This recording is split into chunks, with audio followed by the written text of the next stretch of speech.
ಮೋಹನ್ ವಿಶ್ವ ಅವರು ಬಿಜೆಪಿಯಿಂದ ಇದ್ದಾರೆ. ನಾನು ಬ್ರೇಕಲ್ಲಿ ಹೇಳ್ತಾ ಇದ್ದೆ, ಕ್ವಶನ್ ಪೇಪರ್ ಲೀಕ್ ಆಗಿಬಿಡ್ತು ಮೋಹನ್ ವಿಶ್ವ ಅವರಿಗೆ. ಯಾವುದನ್ನು ನಿಮ್ಮ ಹೈಕಮಾಂಡ್ ಕರೆದು ಬಾಗಿಲು ಹಾಕ್ಕೊಂಡು ಒಳಗಡೆ ಹೇಳಿ ಬೆಂಗಳೂರಿನಲ್ಲಿ ಇಂಪ್ಲಿಮೆಂಟ್ ಮಾಡಿಸ್ತಾ ಇತ್ತು, ಅದನ್ನು ಅವರು ಮಾಧ್ಯಮಗಳ ಮುಂದೆ ಮಾಡ್ತಾ ಇದ್ದಾರೆ.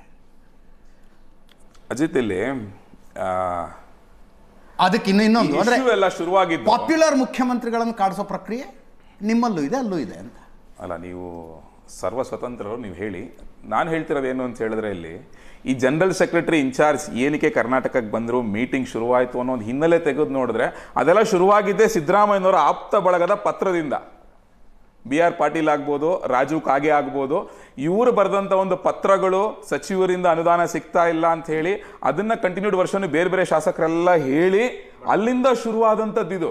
ನೀವು ಆಗಲಿಂದ ನೀವು ಬರೀ KN ರಾಜಣ್ಣ ಅವರು ಯಾಕೆ ಈ ರೀತಿ ಮಾತಾಡ್ತೀರ ನಂಗೆ ಅರ್ಥ ಆಗ್ತಾ ಇಲ್ಲ. ಶುರುವಾಗಿದೆ ಅವ್ರ ಕಡೆ ಅವರಿಂದ.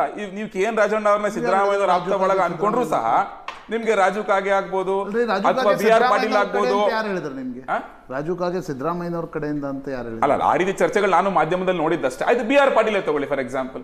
ಅಲ್ಲಿಂದ ಶುರುವಾಗಿದ್ದಲ್ವಾ ಇದು? ರಾಯರೆಡ್ಡಿ ಆಯ್ತು ತಗೊಳ್ಳಿ ನೀವು, ಆಯ್ತಲ್ಲ. ಸೊ ಚರ್ಚೆ ಶುರುವಾಗಿದ್ದು ಅಲ್ಲಿಂದ. ಇಲ್ಲಿ ಒಂದು ಪಾಯಿಂಟ್ ನಾನು ಒಪ್ತೀನಿ. ಯಾವ ಪಾಯಿಂಟ್ ಗೊತ್ತಾ? ಸತೀಶ್ ಜಾರಕಿಹೊಳಿ ಹೇಳಿದಾರೆ ಗೊತ್ತಾ, KPCC ಅಧ್ಯಕ್ಷರ ಬದಲಾವಣೆ ಆಗ್ಬೇಕು, ಯಾಕಂದ್ರೆ ಅವ್ರು ಓವರ್ ಬರ್ಡನ್ ಆಗಿದ್ದಾರೆ ಅಂತ ಹೇಳ್ಬಿಟ್ಟು. ಆಕ್ಚುಲಿ ನಿಜ ಅಜಿತ್, DK ಶಿವಕುಮಾರ್ ಅವರು ಐ ಥಿಂಕ್ ಅಳತೆ ಮೀರಿದಂತ ಖಾತೆಗಳನ್ನ ಇಟ್ಕೊಂಡು ಕೂತಿಯಾರ ಕೈಯಲ್ಲಿ. ಆ ಖಾತೆ ಜೊತೆ KPCC ಅಧ್ಯಕ್ಷ ಬೇರೆ. ನೀವು KPCC ಅಧ್ಯಕ್ಷ ಅಲ್ಲ, ನಾನು ಹೇಳ್ತೀನಿ ಕೇಳಿ, ಅದರಿಂದ ಯಾರು ಸಫರರ್ ಅಂತ ಹೇಳ್ತೀನಿ ಕೇಳಿ. ಒಂದು, KPCC ಅಧ್ಯಕ್ಷರಾಗಿ ಅವ್ರು ಏನ್ ಮಾಡಿದ್ದಾರೆ ಅಂತ ನೋಡಿದ್ರೆ, ಒಂದು ಬೈ ಎಲೆಕ್ಷನ್ ಅಲ್ಲಿ ಆಬ್ವಿಯಸ್ಲಿ ಅವ್ರಿಗೊಂದು 3 ಕ್ಷೇತ್ರದಲ್ಲಿ ಗೆದ್ದಿರುವಂತ ಒಂದು ಸಕ್ಸಸ್ ಸಿಕ್ಕಿರ್ಬೋದು. Because any by election for that matter ruling party favour ಇದ್ದೇ ಇರ್ತದೆ, BJP ಆಗಲಿ, ಕಾಂಗ್ರೆಸ್ ಆಗಲಿ, JDS ಆಗಲಿ. ಬೇರೆ ಜನರಲ್ ಎಲೆಕ್ಷನ್ ಅಂತ ಬಂದಾಗ ಇವರು ಯಾವ ರೀತಿ ಪ್ರೆಡಿಕ್ಟ್ ಮಾಡ್ತಿದ್ರಲ್ಲ, ಬಂದಂತ 135 ಸೀಟ್ಗೆ ನಮ್ಗೆ 25 ಸೀಟ್ ಬಂದ್ಬಿಡುತ್ತೆ MP ಅಂತ ಹೇಳಿ, ಅಲ್ಲಿ ಬಂದಿದ್ದೆಷ್ಟು ಕಾಂಗ್ರೆಸ್ಗೆ? ಕೇವಲ 9 seat. See that is the biggest failure of DK Shivakumar politically. Next ಎರಡನೇದು, ನೀವು ಅವರು ಮೇಜರ್ ಇರಿಗೇಷನ್ ಡಿಪಾರ್ಟ್ಮೆಂಟ್ ಇಟ್ಕೊಂಡಿದ್ದಾರೆ Ajit. Major irrigation department last 2 ವರ್ಷದಲ್ಲಿ ಏನು ಕೆಲಸ ಆಗಿದೆ ಹಾಗಾದ್ರೆ? ರೀಸೆಂಟ್ ತುಂಗಭದ್ರಾ ಡ್ಯಾಮ್ ಎಕ್ಸಾಂಪಲ್ ತಗೊಳ್ಳಿ. ಕಳೆದ ವರ್ಷ ಡ್ಯಾಮ್ದು ಗೇಟ್ ಸಮಸ್ಯೆಯಾಗಿ ರಿಪೇರಿ ಆಗಿ ಏನೋ ಮಾಡಿದ್ರು ಗೊತ್ತಿದ್ರು ಸಹ ಈ ಸಲ ಅದನ್ನ ಫರ್ದರ್ ಮೇಂಟೆನೆನ್ಸ್ ಮಾಡಿದ್ರೆ ನಿಮ್ಗೆ 120 TMC ಇಟ್ಕೋಬೋದಂತ ನೀರು ಬರೀ 80 TMC ಇಟ್ಕೊಳಂಗಾಗೋಯ್ತು, 40 TMC ಆಚೆ ಬಿಡುವಂಗಾಗೋಯ್ತು. Is it not his failure? ತಿರ್ಗ ಕಾವೇರಿ ವಿಚಾರದಲ್ಲಿ ನನ್ನ ನೀರು ನನ್ನ ಹಕ್ಕು ಅಂತ ಹೇಳಿ ಮೇಕೆದಾಟು ಬಗ್ಗೆ ದೊಡ್ಡ ಪಾದಯಾತ್ರೆ ಮಾಡಿದ್ರು. 2.5 ವರ್ಷದಲ್ಲಿ ಏನ್ ಮಾಡಿದ್ರು ಹಾಗಾದ್ರೆ? ಇವ್ರದೇ ಪಕ್ಷದವ್ರು DK, ಇವ್ರದೇ ಪಕ್ಷದವ್ರು ಸ್ಟಾಲಿನ್. ಪರ್ಮಿಷನ್ ಯಾರು ಕೇಸ್ ಹಾಕಿರ್ತಾರೆ ಕೋರ್ಟಲ್ಲಿ? ಇವ್ರದೇ ಪಕ್ಷದವ್ರು ತಾನೆ ಸ್ಟಾಲಿನ್, ಇವ್ರ ಅಂಗಪಕ್ಷನೇ ತಾನೆ, ಕೇಳ್ಬೋದಲ್ವಾ? So that shows his failure irrigation ಅಲ್ಲಿ. ನೆಕ್ಸ್ಟ್ ಅವರು DCM ಬೆಂಗಳೂರು ಇನ್ಚಾರ್ಜ್. ಬೆಂಗಳೂರು ಅಂತೂ ಇವತ್ತು 2 ವರ್ಷದಲ್ಲಿ ಏನಾಗಿದೆ ಏನೇನಾಗಿದೆ ಅಂತ ಹೇಳಿ, ಮಳೆ ಬಂದು ಕೊಚ್ಕೊಂಡು ಹೊಟ್ಟೋಯ್ತು ಲಿಟ್ರಲಿ. ಎಲ್ಲೂ ಯಾವ ಸಮಸ್ಯೆನೂ ಬಗೆಹರಿಸಲಿಲ್ಲ. ತಿರ್ಗಾ ಸರೌಂಡಿಂಗ್ ಅಲ್ಲಿ ಸರಿಯಾದ ಖಾತೆಗಳಾಗ್ತಾ ಇಲ್ಲ, ಬಿಲ್ಡಿಂಗ್ಗಳಿಗೆ, ಸೈಟ್ಗಳಿಗೆ ರಿಜಿಸ್ಟ್ರೇಷನ್ಗಳಾಗ್ತಾ ಇಲ್ಲ. ಬಿಲ್ಡರ್ಗಳು, ಬೈಯರ್ಸ್ ಇಡೀ ಶಾಪ್ ಆಗ್ತಿದ್ದಾರೆ ಅಜಿತ್. ನೆನ್ನೆನೂ 4 ಜನ ಫೋನ್ ನನಗೆ, ಸರ್ ಸಾಕಾಗೋಗಿದೆ, ಬಡ್ಡಿ ಕಟ್ಟಕ್ಕಾಗ್ತಿಲ್ಲ ಬ್ಯಾಂಕಲ್ಲಿ, ನಮಗೆ ರಿಜಿಸ್ಟ್ರೇಷನ್ಗಳಾಗ್ತಿಲ್ಲ, ದುಡ್ಡು ಬರ್ತಾ ಇಲ್ಲ ಸರ್, ನನ್ನ ಬಿಲ್ಡಿಂಗ್ ರೆಡಿ ಇದೆ ಸರ್, ಯಾರು ಅಡ್ವಾನ್ಸ್ ಕೊಡ್ತಾ ಇಲ್ಲ ಮುಂದೆ ಅಂತ ಹೇಳಿ. ಸ್ಕ್ವೇರ್ ಫೀಟ್ಗೆ ಇಷ್ಟೊಂದು ರೇಟ್ ಫಿಕ್ಸ್ ಮಾಡ್ಬಿಟ್ಟಿದ್ದಾರೆ. Is it not his failure? ಅವ್ರ ಅಳತೆ ಮೀರಿ ಖಾತೆಗಳನ್ನ ಇಟ್ಕೊಂಡು ಸಜೆಷನ್ ಕೊಡ್ತೀರಾ? KPCC ಸಜೆಷನ್ ಅಲ್ಲ, ನಾನು ಹೇಳ್ತಿರೋದು ಅವರ ಒಂದು ಈ ಓವರ್ ಬರ್ಡನ್ ಇಂದ ಜನ ಎಷ್ಟು ಸಫರ್ ಮಾಡ್ತಾ ಇದ್ದಾರೆ. ಅದಕ್ಕೆ KPCC ಜವಾಬ್ದಾರಿಯಿಂದ ಅವ್ರನ್ನ ಮುಕ್ತ ಮಾಡಿ ಅಂತ ಬಿಜೆಪಿಯಿಂದ ಸಲಹೆ ಅಂತ. ನಾನು ಸಲಹೆ ಅಂತ ಹೇಳ್ತಿಲ್ಲ, ನಾನು ಅದನ್ನ ಹೆಂಗಾರು ತೀರ್ಸ್ಕೋಬಹುದು ಅವರು. ನಾನು ಹೇಳ್ತಿರೋದು ಸತೀಶ್ ಜಾರಕಿಹೊಳಿ ಹೇಳಿದಂತ ಆ ಒಂದು ಪರ್ಟಿಕ್ಯುಲರ್ ಪಾಯಿಂಟ್ ನಾನು ಒಪ್ಕೋತೀನಿ. ಬಿಕಾಸ್ ಅವ್ರು 4-5 ಖಾತೆ ಇಟ್ಕೊಂಡು KPCC ಇಟ್ಕೊಂಡು ಏನು ಮಾಡಕ್ ಆಗ್ತಾ ಇಲ್ಲ. See we have to accept ಮುಂದೆ ಕಣ್ಮುಂದೆ ಇರೋದು. ಬಿಕಾಸ್ ಫೇಲ್ಯೂರ್ಸ್ ಮುಂದೆ ಇದೆ DK ಶಿವಕುಮಾರ್ ಅವ್ರದ್ದು. ನೆಕ್ಸ್ಟ್ ನೀವು ಇನ್ನೊಂದು 3 ಜನ ನೋಡಿದೆ ನಾನು ಬೈಟು.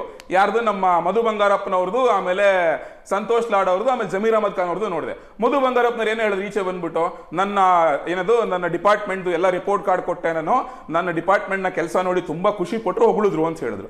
ಏನಕ್ಕೋಸ್ಕರ ಹೊಗಳ್ಬೇಕು ಇವ್ರನ್ನ? ಇವ್ರು ಕನ್ನಡ ಸರಿಯಾಗಿ ಮಾತಾಡಕ್ ಬರಲ್ಲ, ಆದ್ರೂ ನೀವು ಸಚಿವರಾಗಿದ್ದೀರಾ ಅಂತ ಹೊಗಳ್ಬೇಕಾ ಇವ್ರನ್ನ? ಅಥವಾ ನೀವು 6 ಮೊಟ್ಟೆ ದಾಣಿಗಳು ಕೊಟ್ಟಿದ್ದಾರೆ, ಬರೀ 3 ಮೊಟ್ಟೆ ಮಾತ್ರ ಕೊಡ್ತಾ ಇದ್ದೀರಾ ಶಾಲೆಗೆ ಅಂತ ಹೊಗಳ್ಬೇಕಾ? ಅಥವಾ ನಿಮ್ಗೆ ಶೂ ಕಾಸಿಲ್ಲ ನಿಮ್ಮ ಹತ್ರ ಸರ್ಕಾರಕ್ಕೆ, ಬೇರೆ ಕಡೆ ತರ್ತಾ ಇದ್ರೆ ಅಂತ ಹೇಳ್ಬಿಟ್ಟು ಅದಕ್ಕೋಸ್ಕರ ಹೊಗಳ್ಬೇಕಾ ಇವ್ರನ್ನ? ಅಥವಾ SSLC ರಿಸಲ್ಟ್ ಲೋಯೆಸ್ಟ್ ಬಂತು 2 ವರ್ಷದಲ್ಲಿ, ಇಷ್ಟು ವರ್ಷ ಇರಲೇ ಇಲ್ಲ, ಅದಕ್ಕೋಸ್ಕರ ಹೊಗಳ್ಬೇಕಾ ಇವ್ರನ್ನ? ತಿರ್ಗಾ ಆಮೇಲೆ 40 kg ಬೇಳೆ ಕೊಟ್ರೆ ನಿಮ್ಗೆ ಶಾಲೆಗಳಿಗೆ, ಅದ್ರಲ್ಲಿ 10 kg ಕಲ್ಲೇ ಇದೆ ಇವತ್ತು, ಅದಕ್ಕೋಸ್ಕರ ಹೊಗಳ್ಬೇಕಾ ಅವ್ರನ್ನ? ನೆಕ್ಸ್ಟ್ ಸಂತೋಷ್ ದೊಡ್ಡ ಏನಕ್ಕೋಸ್ಕರ ಹೊಗಳ್ಬೇಕು? ಡಾಬರ್ ಚವನ್ ಫ್ರೆಶ್ 300 ರೂಪಾಯಿ 400 ರೂಪಾಯಿ ಮಾರ್ಕೊಂಡ್ರೆ ಅದಕ್ಕೋಸ್ಕರ ಹೊಗಳ್ಬೇಕಾ? ಅಥವಾ ಕಾರ್ಮಿಕರ ಕಿಟ್ಟಲ್ಲಿ ಸ್ಕ್ಯಾಮ್ ಮಾಡ್ರೆ ಅದಕ್ಕೋಸ್ಕರ ಹೊಗಳ್ಬೇಕಾ? ಜಮೀರ್ ಅಹಮದ್ ಖಾನ್ ಏನಕ್ಕೆ ಹೊಗಳ್ಬೇಕಾದ್ರೆ ಅವ್ರು ಈಚೆ ಬಂದ್ಬಿಟ್ಟು ನನ್ನ ಖಾತೆ ನೋಡಿ, ನನ್ನ ಕೆಲಸ ನೋಡಿ ಫುಲ್ ಹೊಗಳ್ಬಿಟ್ರು ಅಂತ ಹೇಳ್ಬಿಟ್ರು. ಏನಕ್ಕೆ ಹೊಗಳ್ಬೇಕಾಗಾದ್ರೆ? ವಿರೋಧ ಪಕ್ಷ Prashant don't cut my flow please. ಆಮೇಲೆ ಇವೇನೇ ಪ್ರಶ್ನೆ ಕೇಳಿ ಉತ್ತರ ಕೊಡ್ತೀನಿ ನಾನು. ಅಲ್ಲ, ಫ್ಲೋ ಎಲ್ಲೆಲ್ಲೋ ಹೋಗಬಾರ್ದ್ರಿ. ಅಲ್ಲ, ಎಲ್ಲೂ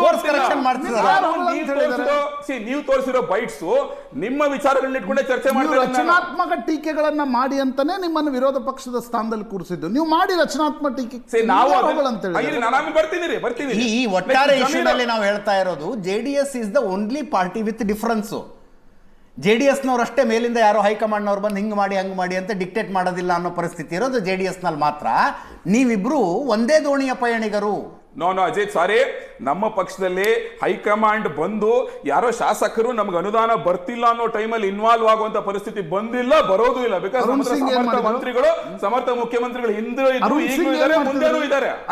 ಏನ್ ಮಾಡಿದ್ರು ಬಂದು? ಯಾವುದು ಅರುಣ್ ಸಿಂಗ್ ಏನ್ ಮಾಡಿದ್ರು? ಅರುಣ್ ಸಿಂಗ್ ಯಾವ ಶಾಸಕರು ಏನ್ ಕಂಪ್ಲೇಂಟ್ ಕೊಟ್ಟಿದ್ರು? ಶಾಸಕರ ಸಭೆಗಳನ್ನ ನಡೆಸ್ತಾ ಇದ್ರು. ಅವತ್ತಾಗ ಯಡಿಯೂರಪ್ಪನವ್ರನ್ನ ಬೊಮ್ಮೆಯವ್ರನ್ನ ಬಿಟ್ಬಿಟ್ಟು ಅರುಣ್ ಸಿಂಗ್ ಸಭೆ ನಡೆಸ್ಬಿಟ್ರ, ಅಥವಾ ಮಂತ್ರಿಗಳನ್ನ ಬಿಟ್ಟು ಅರುಣ್ ಸಿಂಗ್ ಸಭೆ ನಡೆಸ್ಬಿಟ್ರ? ರಾಜ್ಯ ನಿಮ್ಮ ಕಚೇರಿಯಲ್ಲಿ ಈ ರೀತಿ ಸಭೆಗಳನ್ನ ನಡೆಸಿದ್ರು ಅವರು. ಅವ್ರು ಏನೇ ರಾಧಾಮೋಹನ್ ಅಗ್ರವಾಲ್ ಏನ್ ಮಾಡಿದ್ರು ರೀ? ರಾಮುಲು ಏನ್ ಹೇಳಿದ್ರು ರಾಧಾಮೋಹನ್ ಅಗ್ರವಾಲ್ ಬಗ್ಗೆ?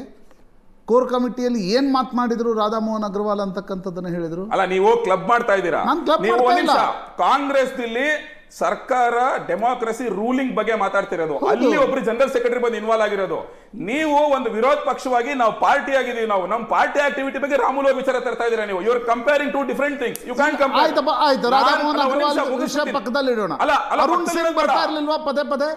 ಯಾವುದು? ಅರುಣ್ ಸಿಂಗ್ ಪದೇ ಬಂದು ಏನೇನ್ ಮಾಡ್ತಾ ಇದ್ರು, ಏನೇನ್ ಆಕ್ಟಿವಿಟಿ ಮಾಡ್ತಾ ಇದ್ರು ಹೇಳಿ. ನಾನು ಹೇಳ್ತೀನಲ್ಲ ಪ್ರಶಾಂತ್, ಅರುಣ್ ನಿಮ್ಮ ಸಂಪುಟ ಪುನಾರಚನೆಯ ಚರ್ಚೆ ನನಗೆ ಇನ್ನೂ ಕರೆಕ್ಟ್ ಆಗಿ ನೆನಪಿದೆ. ಬಸವರಾಜ ಬೊಮ್ಮಾಯಿ ಅವರು ಮುಖ್ಯಮಂತ್ರಿಯಾದ ದಿನ ರಾತ್ರಿ ಇಲ್ಲೇನು ಕ್ಯಾಪಿಟಲ್ ಹೋಟೆಲ್ ಕಾಣುತ್ತಲ್ಲ, ಕ್ಯಾಪಿಟಲ್ ಹೋಟೆಲ್ನಲ್ಲಿ ಶಾಸಕಾಂಗ ಪಕ್ಷದ ಸಭೆ ನಡೆದ ದಿನ ರಾತ್ರಿ ಕೇಶವ ಕೃಪಕ್ಕೆ ಹೋಗಿದ್ರು ಅವರು. ಅಲ್ಲಿ ಬೈಟ್ ಕೊಟ್ಟಿದ್ದು ನನಗೆ ಇನ್ನೂ ಚೆನ್ನಾಗಿ ನೆನಪಿದೆ. ನಾನು ಸಂಘದ ಪ್ರಮುಖರ ಹತ್ರ ಬಂದಿದ್ದೆ, ಕ್ಯಾಬಿನೆಟ್ ಫಾರ್ಮೇಷನ್ ಬಗ್ಗೆ ಚರ್ಚೆ ನಡೆಸ್ತಾ ಇದ್ದೆ ಅಂತಕ್ಕಂಥದ್ದನ್ನು ಹೇಳಿ. ಅದಕ್ಕೆ ಉತ್ತರ ಅಲ್ಲ, ಒಂದ್ ನಿಮಿಷ ಇರಿ, ನಾನು ಅದು ಕಂಪ್ಲೀಟ್ ಮಾಡ್ತೀನಿ. ನಾನು ಫ್ಲೋ ಮತ್ತೆ ಕಟ್ ಮಾಡಬೇಡಿ ನೀವು. ನಾನು ಆಗ್ಲೇ ಹೇಳ್ದಂಗೆ ನೀವು ಎರಡನ್ನೂ ಕಂಪೇರ್ ಮಾಡಬೇಡಿ ಅಂತ ಹೇಳಿದ್ರಿ. ಹೌದು, ಇದು ಡೆಮೋಕ್ರಸಿ ಅಧಿಕಾರದಲ್ಲಿದೆ, ಕಂಪೇರ್ ಮಾಡೋಕ್ಕಾಗಿಲ್ಲ. ತಿರ್ಗಾ ಇಲ್ಲೂ ಅಷ್ಟೇ, ನೀವು ವಿರೋಧ ಪಕ್ಷದಲ್ಲಿದ್ದೀವಿ, ಅವ್ರ ಪಕ್ಷದ ಕಾರ್ಯಕ್ರಮಗಳ ಬಗ್ಗೆ ನಮ್ಮ ಹೈಕಮಾಂಡ್ ಬರ್ತಾರೆ ಅಥವಾ ನಮ್ಮ ನಾಯಕರು ಬರ್ತಾರೆ, ಆಯ್ತು ನಮ್ಮಲ್ಲಿ ಕೆಲವೊಂದೆಲ್ಲ ವಿಚಾರಗಳಿತ್ತು, ಅದನ್ನೆಲ್ಲಾನು ಚರ್ಚೆ ಮಾಡಿದ್ದು ಆಯ್ತು, ಮುಂದಕ್ಕೆ ಹೋಗ್ತಾ ಇದ್ದಾರೆ ಲಿಟ್ರಲಿ. ಬಟ್ ಇಲ್ಲಿ ನಾನು ಆಗ್ಲೇ ಹೇಳ್ದಂಗೆ ಇನ್ನೊಬ್ಬರು ಮಿನಿಸ್ಟರ್ ನಾನು ಮಾತಾಡಲೇಬೇಕು, ಜಮೀರ್ ಅಹಮದ್ ಖಾನ್. ನಾನು ಕಟ್ ಮಾಡಬೇಡಿ ನೀವು. ಜಮೀರ್ ಅಹಮದ್ ಖಾನ್ ಬಂದು ಆಚೆ ಬಂದು ಹೇಳಿದ್ರು, ಏನಂತ ಹೇಳಿದ್ರು? ನನ್ನ ಖಾತೆಯಲ್ಲಿರುವಂತ ಕೆಲಸಗಳೆಲ್ಲ ನೋಡ್ಬಿಟ್ಟು ನನಗೆ ತುಂಬಾ ಖುಷಿ ಪಟ್ಬಿಟ್ರು, ನಂಗೆ ಒಳ್ಳೆ ಮಾರ್ಕ್ಸ್ ಕೊಟ್ಬಿಟ್ರು ಅಂತ ಹೇಳಿದ್ರು. ಏನು ಕೊಟ್ಟರು ಮಾರ್ಕ್ಸ್? ಹಾಗಾದ್ರೆ ಏನ್ ಕೆಲಸ ಮಾಡ್ಬಿಟ್ಟಿರಿ ಇವರು? ಆ ವಕ್ಫ್ ಲ್ಯಾಂಡ್ ರೈತರು ಕಿತ್ಕೊಂಡ್ರಲ್ಲ, ಅದಕ್ಕೋಸ್ಕರ ಕೊಟ್ಟಿದ್ದಾರೆ ಇವ್ರಿಗೆ ಮಾರ್ಕ್ಸ್?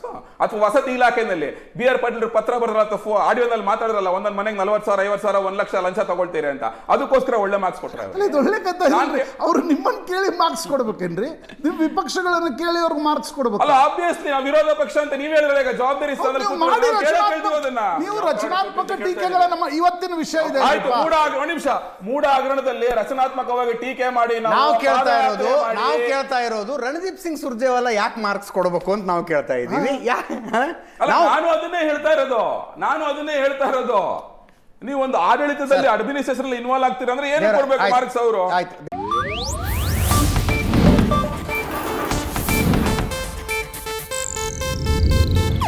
ಇದು ಏಷ್ಯಾನೆಟ್ ನ್ಯೂಸ್ ನೆಟ್ವರ್ಕ್ ಪ್ರಸ್ತುತಿ.